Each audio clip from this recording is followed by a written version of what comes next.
My name is Akib Sharif. I am 24 years old and I am a software engineer.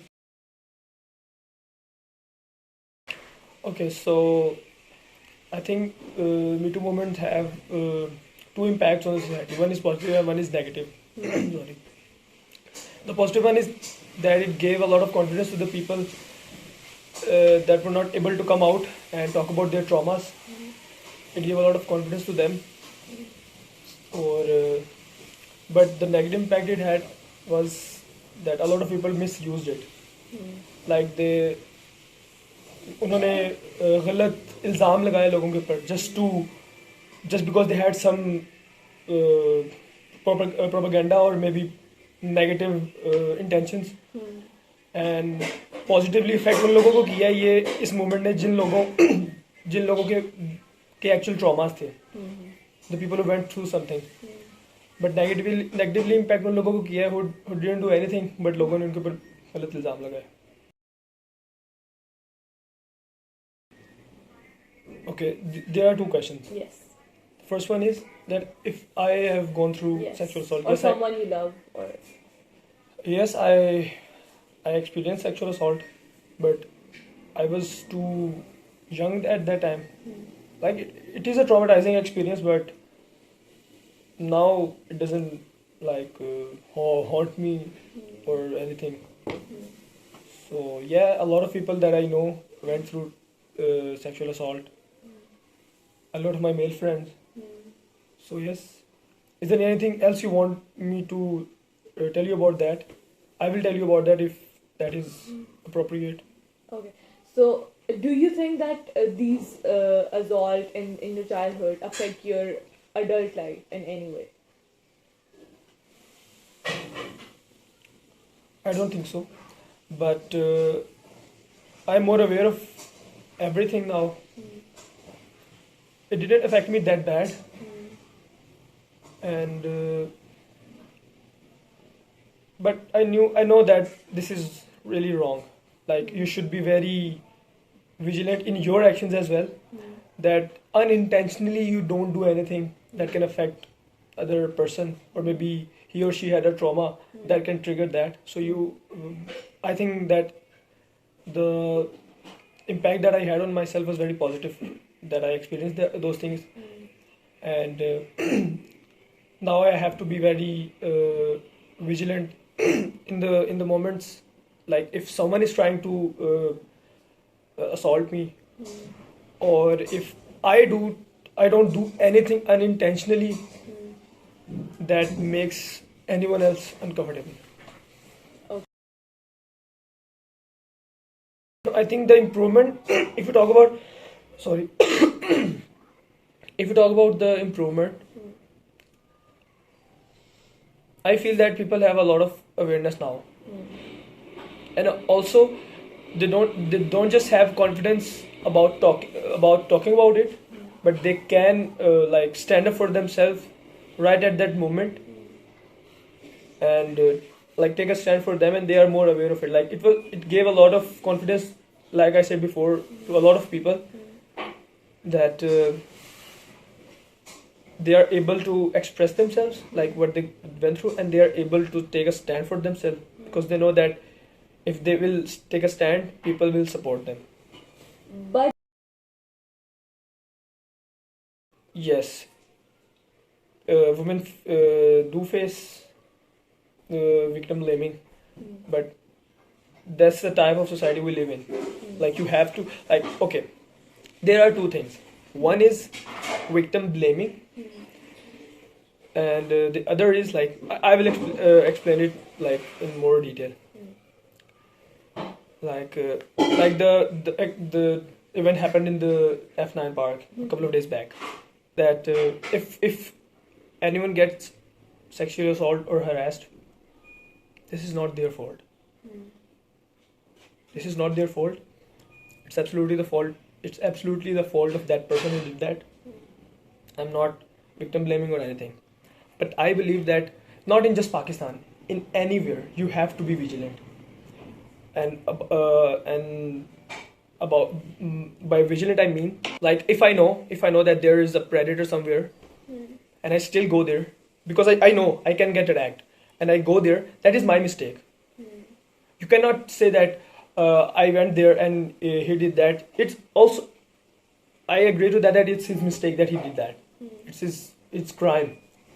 But you have to save yourself. Like even if I'm a guy, I know that there are people and there is a place that I can get harassed. Like in the park. Like there are people who are interested in boys. And that's why I get harassed, and that's why a lot of my male friends get harassed. Like I will give you an example. I have a friend. I won't tell you his name or what he does.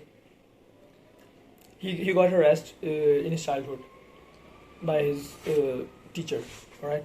Actually, he met his teacher in a market, and his teacher called him. He was very naive. I won't say that he didn't know at that time. And not the level of wiseness now he has, but not at that time.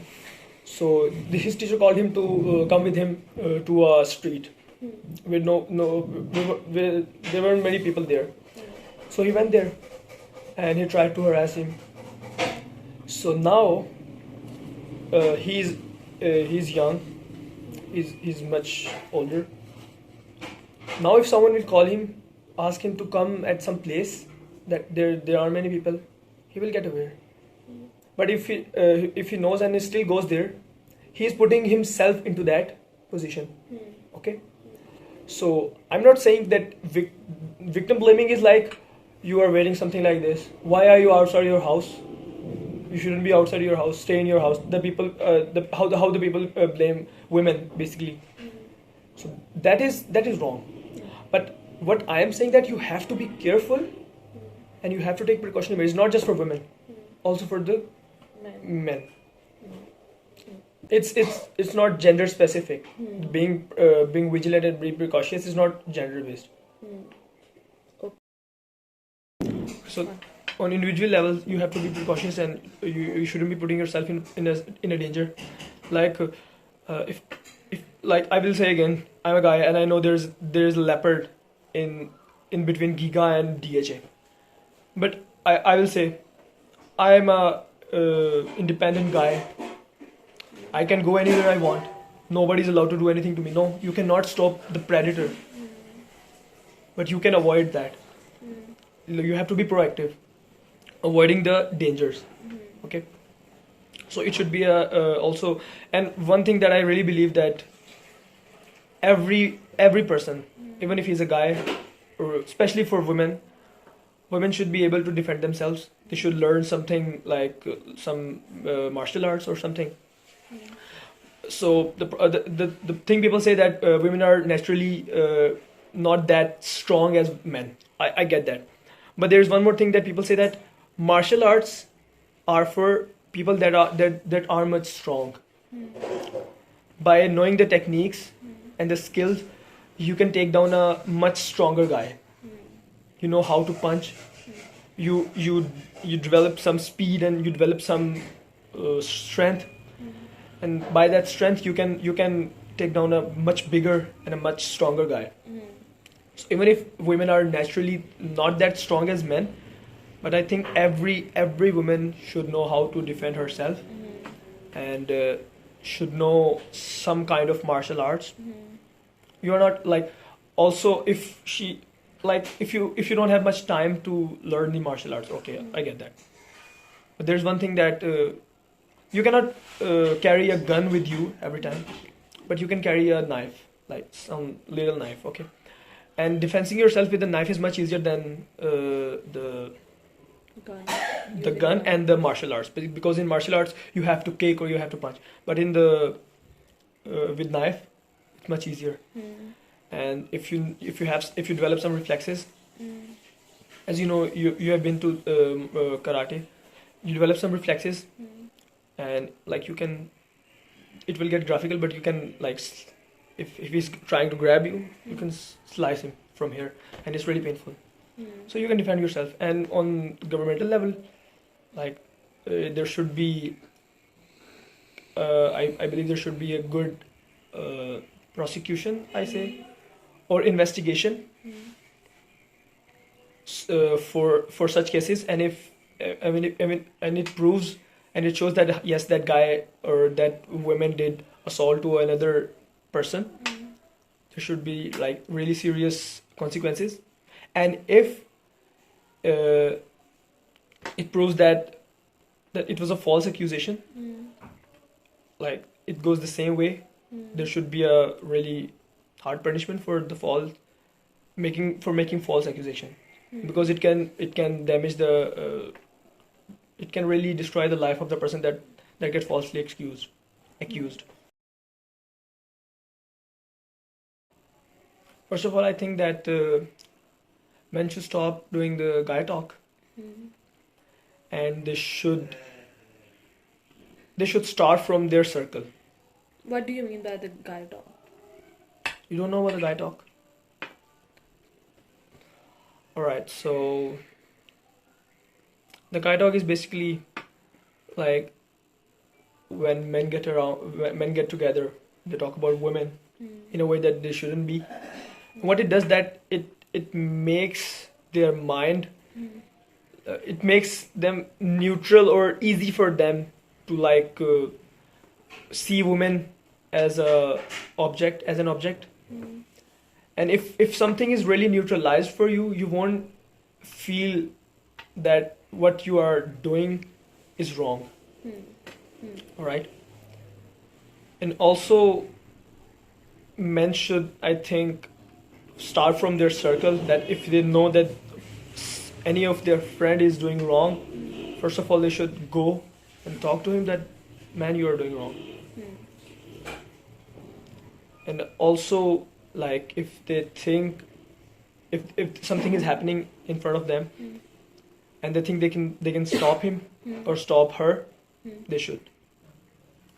Okay. Because what I've seen in my experiences in life, like somebody's harassing or teasing or maybe grabbing a woman, and some other guy comes around and he tries to help her, but that situation ends, and at the end of the day, the guy that was coming to help gets into trouble because of that woman. How? Because like when the like, how can I say that, when the trouble between when the argument between her and her guy ends, like she takes a side, she takes side. She doesn't understand that the guy helping him was actually helping her, sorry.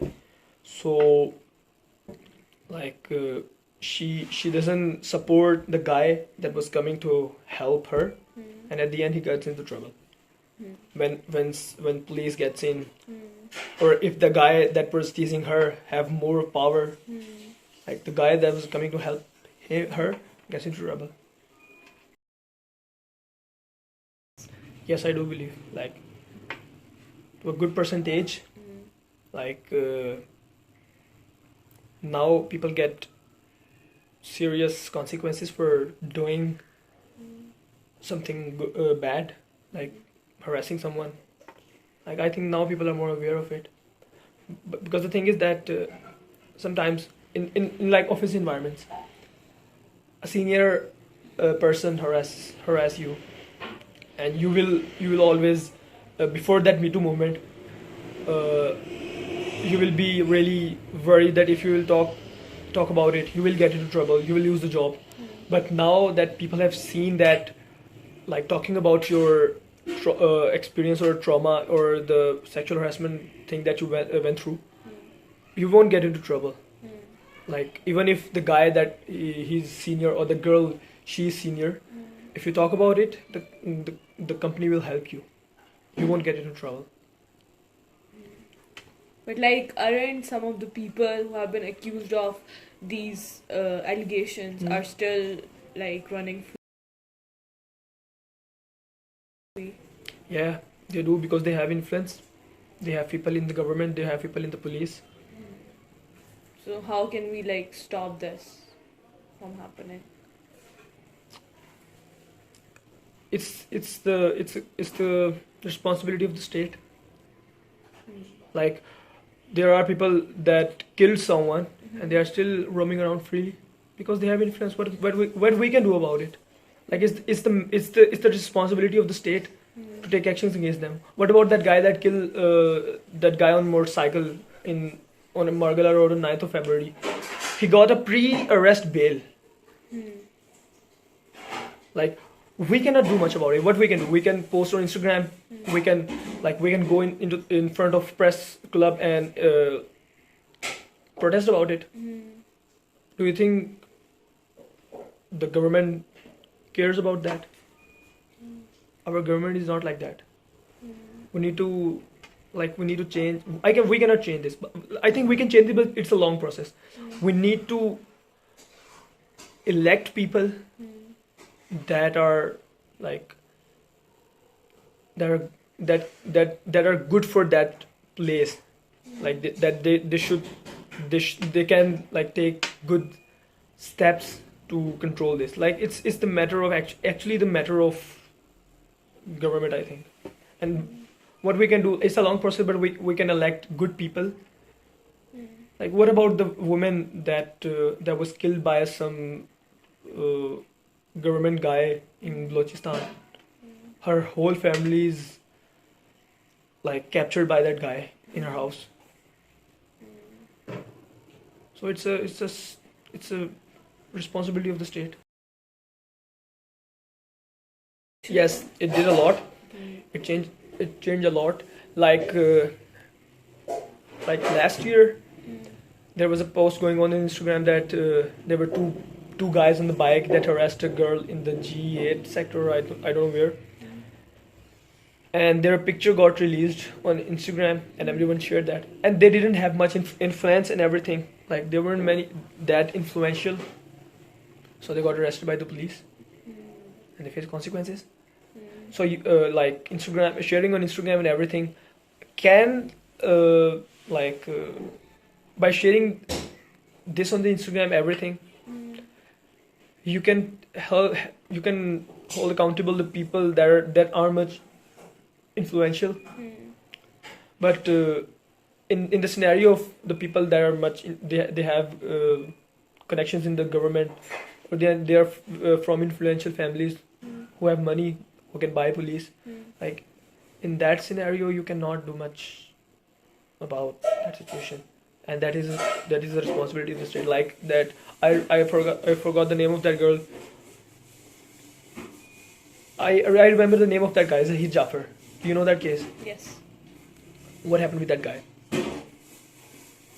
Because if he was from some poor family or normal family, and he didn't have much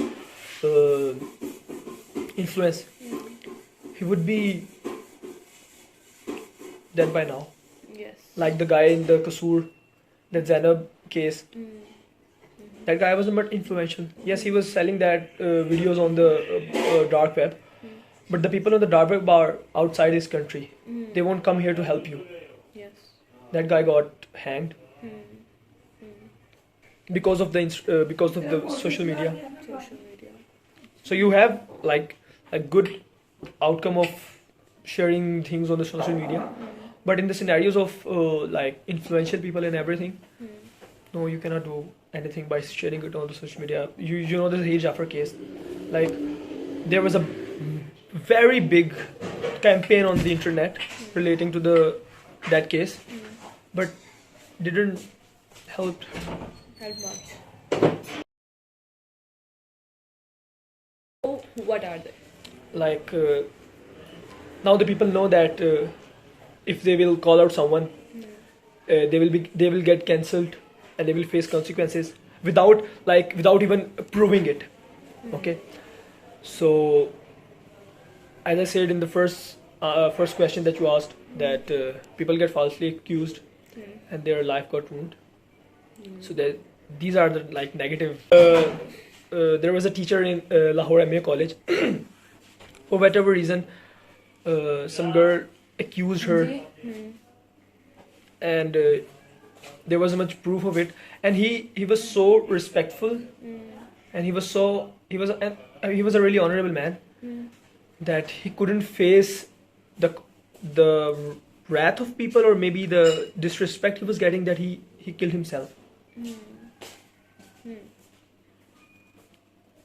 Like he got falsely accused. He killed himself. So these are the consequences of the negative consequences of Me Too movement, and there should be like equally hard and tough punishment for the people that falsely accuse the other people.